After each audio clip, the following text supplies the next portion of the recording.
Voting से पहले वहां पर बड़ी हिंसा की भी खबरें सामने आ रही है। बर्धमान में मतदान से पहले कुछ घंटे पहले दरअसल बताया जा रहा है सबीना जब बम फटने से टीएमसी के कार्यकर्ता की मौत हो गई।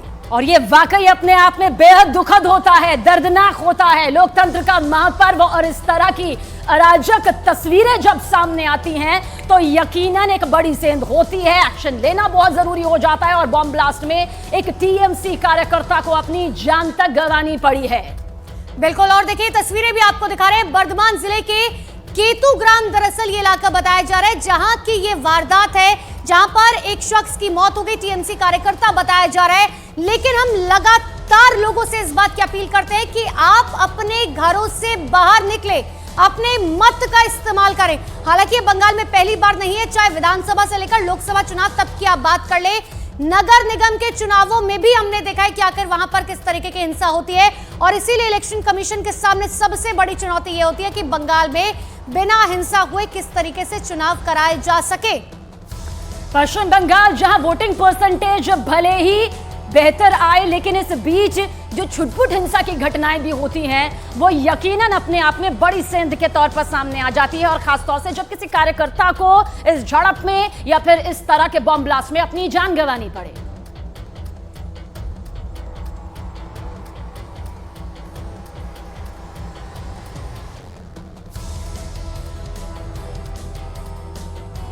और देखिए ये तस्वीरें भी इस वक्त आपके सामने मौजूद हैं। प्रधानमंत्री नरेंद्र मोदी जब पटना साहिब गए और उस वक्त में लंगर करवाते हुए यहां पर अन्न परोसते हुए प्रधानमंत्री नरेंद्र मोदी की ये तस्वीरें यहां से सामने आई है। और ये बेहद खास तस्वीरें हो जाती है। देखिए देश के प्रधानमंत्री हैं और किस तरीके से लोगों को लंगर जो है परोस रखी है। वहां पर सिख समुदाय के लोग वहां पर मौजूद है। मेरे सहयोगी चंद्रमोहन मेरे साथ फोन लाइन पर जुड़ चुके हैं। चंद्रमोहन, कब की ये तस्वीरें हैं, जरा इन तस्वीरों के बारे में विस्तार से एक बार बताइए। बिल्कुल, देखिए प्रधानमंत्री नरेंद्र मोदी पटना में मौजूद हैं और अब से थोड़ी देर पहले वो पटना सिटी गुरुद्वारा पहुंचे थे और वहां पर उन्होंने पहले दर्शन किए और दर्शन के बाद वहां पर सेवा के तौर पर जो लोगों को वहां पर भारी संख्या में लोग पहुंचते हैं सिख समुदाय के, और वहां पर लंगर छकते हैं और लंगर छकने के दौरान जो भी उनको खाना खिलाते हैं उनको सेवादार कहा जाता है। तो प्रधानमंत्री नरेंद्र मोदी सेवादार के तौर पर लोगों का सेवा करते हुए नजर वहां पर आए हैं, जहां पर लोग लंगर में बैठे हुए थे और उनको वो खाना परोसे और उसके बाद खाना खिलाने के बाद प्रधानमंत्री नरेंद्र मोदी वहां से निकले हैं। कल वहां पटना में पहुंचे थे जहां पर उन्होंने पटना के आर्य कुमार रोड से और गांधी मैदान के उद्योग भवन तक उन्होंने रोड शो किया, जहां पर भारी संख्या में लोग पहुंचे हुए थे। और उसके बाद आज सुबह वो राजभवन में ठहरे हुए थे, उठे हैं और फिर वहां से पटना साहिब गुरुद्वारा पहुंचे हैं, जहां उन्होंने गुरु गोविंद सिंह का दर्शन किया है। और उसके बाद फिर वहां जो सेवादार होते हैं उनके सेवादार के तौर पर अभी लोगों को सेवा करते हुए नजर आ रहे हैं, जैसा कि तस्वीरों में भी साफ तौर पर देखा जा सकता है कि प्रधानमंत्री नरेंद्र मोदी जो लोग भी लंगर छकते हैं, आमतौर पर आपने सुना होगा कि कोई भी पर्व का आयोजन किया जाता है जिसमें भारी संख्या में लोग पहुंचते हैं। जी चंद्रमोहन, और पटना साहिब सिखों के लिए पुण्य क्षेत्र, सिख के 10वें गुरु गुरु गोविंद सिंह की जन्मस्थली, जहां रोज लंगर छका जाता है हजारों श्रद्धालुओं को। और इस बार प्रधानमंत्री नरेंद्र मोदी ने भी इसमें अपनी महत्वपूर्ण भूमिका निभाई।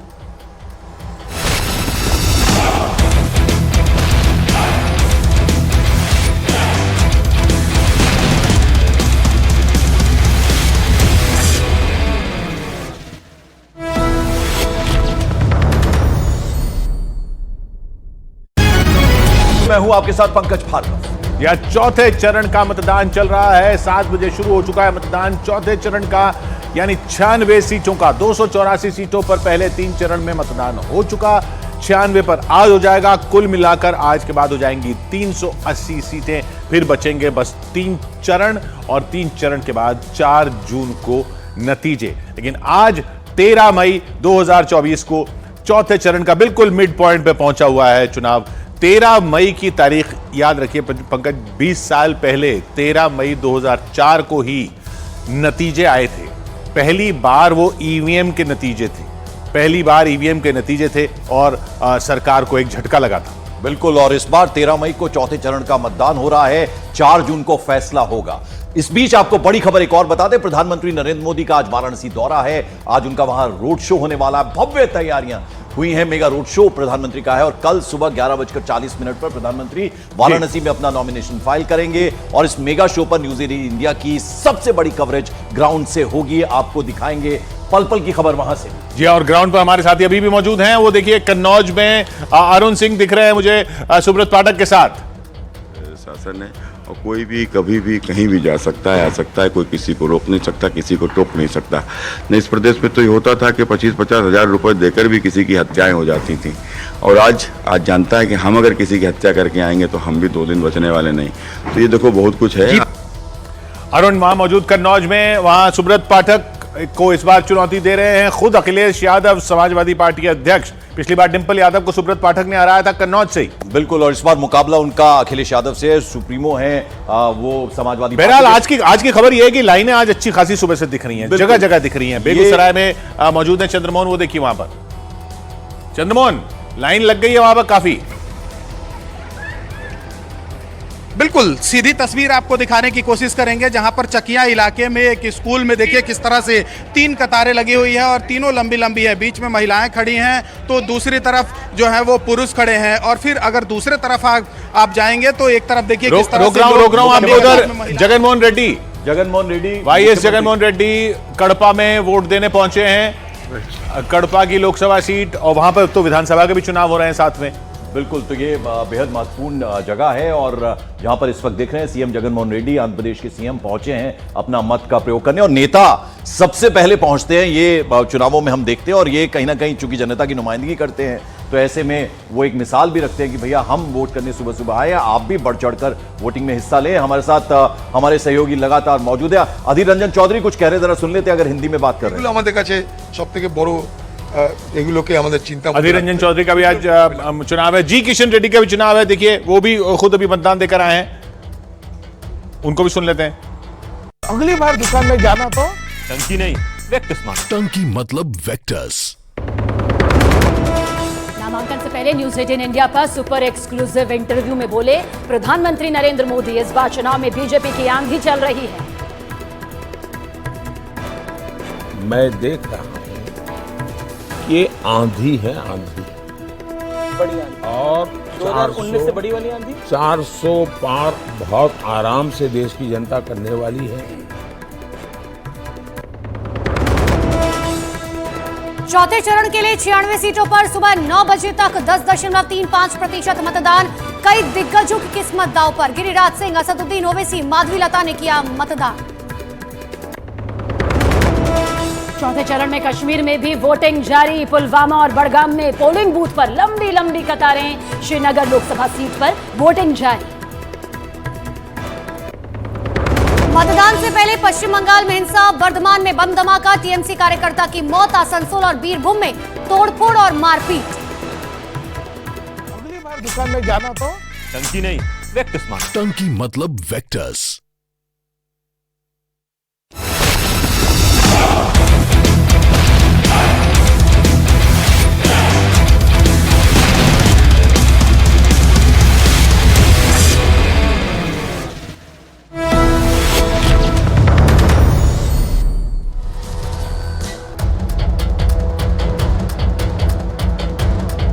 चौथे चरण का मतदान की शुरुआत हो चुकी है। लोकसभा चुनाव बहुत ज्यादा जो है किस तरीके से चल रहे हैं वो आपको लगातार दिखा रहे हैं, लेकिन इन सब के बीच में आपको सीधे पटना की तस्वीरें दिखाते हैं। प्रधानमंत्री नरेंद्र मोदी पटना साहिब गुरुद्वारे पहुंचे और ये सीधी तस्वीर आप देखिए और देखिए किस तरह से उन्होंने सबसे पहले यहां पर लंगर छका। दरअसल ये शब्द इसी के लिए इस्तेमाल किया जाता है, लंगर दिया जाता है नहीं कहते हैं, इसे छका जाता है कहते हैं। पटना साहिब गुरुद्वारा जहां पर हजारों की तादाद में श्रद्धालु आते हैं, जिन्हें भक्ति भाव के साथ लंगर जो है वो परोसा जाता है। और कुछ भूमिका अपनी इसी तरह से खास तौर पर निभाते हुए प्रधानमंत्री नरेंद्र मोदी भी नजर आ रहे हैं और यही प्रधानमंत्री नरेंद्र मोदी की शख्सियत का हिस्सा है। भले ही लोकसभा चुनाव है, भले ही सियासी माहौल गरमाया हुआ है, काफी व्यस्तम कार्यक्रम है, लेकिन इस बीच देखिए खुद अपने हाथों से रोटियां बनाते हुए, रोटियां बेलते हुए अब देश के प्रधानमंत्री नरेंद्र मोदी को देख रहे हैं। हालांकि वक्त उनके पास बेहद कम रहता है क्योंकि जिस तरह से लगातार रोड शो है, सियासी तौर पर बेहद सक्रिय यहां पर उन्हें इस वक्त रहना भी पड़ रहा है। जनता से सीधा संवाद भी वो इस बीच करते आ रहे हैं। और इस वक्त पटना साहिब गुरुद्वारा जिसकी मान्यता है न सिर्फ पूरे देश भर में बल्कि विदेशों से भी यहाँ पर श्रद्धालु आते हैं, यहाँ पर आकर अरदास करते हैं, यहाँ आकर अपने हाथों से लंगर छका जाता है। और कुछ प्रधानमंत्री नरेंद्र मोदी भी इसी तरह से इसी तस्वीर के साथ नजर आए। और ये तस्वीरें आपको दिखा रहे हैं, देखिए बेहद खास तस्वीर हो जाती है। जैसा सबीना ने कहा कि शायद इससे पहले आपने किसी प्रधानमंत्री को इस तरीके से नहीं देखा होगा, रोटियां बेलते हुए, लोगों को खाना परोसते हुए। यानी कि जिस तरीके से प्रधानमंत्री नरेंद्र मोदी जब वहां पहुंचे, क्योंकि सिख समुदाय की अगर आप बात करेंगे तो लंगर जो परोसा जाता है उसे बहुत ही पुण्य का काम माना जाता है। लोग दूर दूर से जो है वहां पर पहुंचते हैं। और ये पटना साहिब की तस्वीर आपको दिखा रहे हैं। चंद्रमोहन मेरे सहयोगी लगातार मेरे साथ बने हुए। चंद्रमोहन, शायद इससे पहले किसी प्रधानमंत्री की तस्वीर हमने इस तरीके की नहीं देखी होंगी, रोटी बेलते हुए, खाना बनाते हुए, लोगों को लंगर परोसते हुए। बिल्कुल, देखिए ऐसी तस्वीरें मैंने भी कभी किसी प्रधानमंत्री का नहीं देखा है। और सबसे महत्वपूर्ण शब्द होता है सिख में, जब आप गुरुद्वारे में प्रवेश करते हैं तो सेवादार शब्द। सेवादार शब्द का मतलब होता है कि जो भी वहाँ पर पहुँचता है वो सेवा करता है, चाहे वो खाना बनाए, वहाँ बर्तन धोए या फिर लोगों को खाना खिलाए। और उसी सेवादार के रूप में प्रधानमंत्री नरेंद्र मोदी आज पटना साहिब गुरुद्वारा में नजर आए। जब वो वहाँ पर पहुँचे तो पहले उन्होंने वहाँ पर दर्शन किया, पूजन किया और उसके बाद फिर सेवा में लग गए, सेवादार के रूप में आ गए। और उन्होंने वहाँ पर रोटियां पकाई, रोटियां बेली, लोगों को खाना खिलाया और तब वहां से निकले। तो साफ तौर पर दिखा रहा है और एक बड़ा संदेश भी है, एक बड़ा संदेश भी क्या ऐसे चंद्रमोहन माना जाए, हर धर्म हर जाति के प्रति प्रधानमंत्री नरेंद्र मोदी की जो ये आस्था है वो इस काफी व्यस्तम सियासी माहौल में भी नजर आती है। अयोध्या जाते हैं, भले ही रोड शो करना है, लेकिन उससे पहले रामलला के दर्शन होते हैं, वाराणसी की तरफ रुख करते हैं तो काशी विश्वनाथ में दर्शन जरूर करते हैं। और पटना में भी आए, भव्य तस्वीर यहां से रोड शो की भी देखने को मिली है। इस बीच ये वाकई महत्वपूर्ण तस्वीर यहां पर अनुपमा हो जाती है, जो हमें चंद्रमोहन भी बता रहे हैं। चंद्रमोहन, बिल्कुल, देखिए और ये महत्वपूर्ण इसलिए हो जाता है कि अभी से मैंने थोड़ी देर पहले आपको बताया, सेवादार शब्द जो होता है ना वो काफ़ी महत्वपूर्ण होता है। और ऐसे में जब प्रधानमंत्री नरेंद्र मोदी आज पहुंचे तो उन्होंने वहां पर सेवा की। और प्रधानमंत्री जहां जाते हैं वो किसी भी धर्म का क्यों ना हो, उनका सम्मान जरूर करते हैं। और जब वो अपने धर्म में आते हैं, चाहे आपने अयोध्या का जिक्र किया, जब वहाँ पर पहुँचे तो उन्होंने वहाँ पर पूजा की और उसके बाद रोड शो किया। साफ तौर पर भारी संख्या में लोगों की भीड़ वहाँ पर दिखाई दी। और कल प्रधानमंत्री नरेंद्र मोदी जब पटना के आर्य कुमार रोड से रोड शो शुरू उन्होंने किया था तो दोनों तरफ सड़क के भारी संख्या में लोग मौजूद थे। यहाँ तक कि दिवाली जैसा नज़ारा कल पटना में नजर आया, जब लोग अपने घरों को लाइटों से सजा कर रखे थे। और प्रधानमंत्री का जैसे जैसे काफिला आगे गुजर रहा था, लोगों की हुजूम बढ़ती जा रही थी और सड़कों पर भारी संख्या में लोग दिखाई दिए। और आज सुबह सुबह प्रधानमंत्री नरेंद्र मोदी राजभवन में ठहरे थे और वहां से पटना साहिब गुरुद्वारा पहुंचे, जहां गुरु गोविंद सिंह जो 10वें गुरु माने जाते हैं और बहुत बड़ा भव्य गुरुद्वारा है यहाँ पर, जहाँ से न सिर्फ पटना और इंडिया से लोग आते हैं बल्कि विदेशों से लोग यहाँ पर आते हैं। और इससे पहले जब गुरु पर्व यहाँ पर मनाया जा रहा था तो प्रधानमंत्री नरेंद्र मोदी पटना के गांधी मैदान में पहुंचे थे, जहाँ पर लोगों को संबोधित किया था। और आज प्रधानमंत्री नरेंद्र मोदी